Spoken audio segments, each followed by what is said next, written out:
This 22-page report from the Illinois Executive Inspector General details numerous violations of state policy involving high-ranking IDOT employees. We felt it was important for this misconduct to be released. The investigation began in 2010.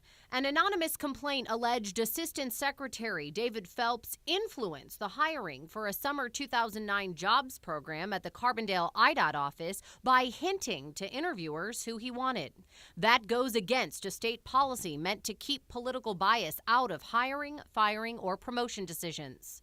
The Inspector General's report shows Phelps admitted he often wrote letters of recommendation or told interviewers how he felt about certain candidates because he wanted to help good people, including some who supported his congressional campaign, something Phelps now refutes in his only TV interview with News 3. Never did say, you better hire this person or whatever. That is not true, and if anyone says so, I don't know what their motives would be. Phelps insists he just wanted to know why students from certain areas of Southern Illinois weren't being considered.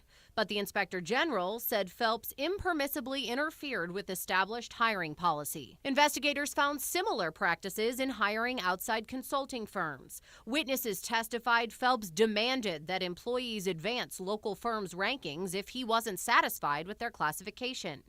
Phelps explains he felt using Southern Illinois companies for local jobs would save taxpayers money and only wanted them to have a chance. Some of these firms were never offered the right to even have a bid in the last 2 decades. The Inspector General didn't see it that way, writing Phelps caused firms from Southern Illinois to receive IDOT contracts rather than potentially better qualified companies. The report also notes Phelps couldn't describe what he did on a daily basis other than saying he meets with lots of people.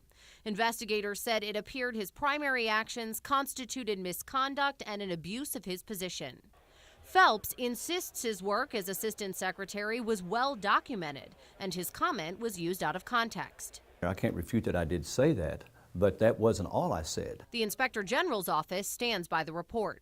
We include every comment we think is relevant. Investigators ultimately suggested Phelps be fired and banned from holding a state job ever again. We make recommendations for discipline and other corrective action. It's up to the agency or the governor's office to implement those. Phelps retired from IDOT in February 2011, about a month after the findings were sent to the agency. He says his decision to leave was not related. My goal was to receive 8 years, which would vest my retirement for a state agency. Phelps unsuccessfully fought the public release of the investigation into his conduct. He points out he was never formally charged by the State Ethics Commission or Attorney General.